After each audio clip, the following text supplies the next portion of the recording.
La France est championne du monde de la fiscalité, donc c'est peut-être pas la peine d'essayer de battre nos propres records. Vous voyez. Des choses qui plaisent beaucoup à des gens parfois un peu excités au plan fiscal.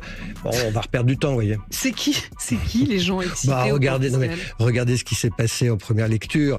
On a inventé des tas de taxes inapplicables pour plusieurs dizaines de milliards d'euros. On savait qu'elles ne seraient pas applicables, mais ça a fait peur à tout le monde. La France est championne du monde de la fiscalité, donc c'est peut-être pas la peine d'essayer de battre nos propres records. Vous voyez. Pour équilibrer un budget, soit vous augmentez les recettes, ça c'est les impôts et les taxes, soit vous baissez les dépenses. Eh bien, ce qu'il faut faire, c'est modérer l'envie fiscale. Il y a des impôts qui sont dans le projet initial que je ne souhaite pas, que je trouve... Lesquels ? Moi, par exemple, cette taxe holding qui est une taxe sur les... Mais il y a encore une chance qu'elle passe ? Sur la trésorerie des PME, dites-vous ? Le Premier ministre pourrait tout à fait décider de la remettre. Donc ça va faire l'objet d'une discussion. Mais c'est vrai qu'elle a été votée en même terme, cette disparition de cette taxe holding par le Sénat et l'Assemblée nationale. Il paraîtrait illogique que le Premier ministre la reprenne.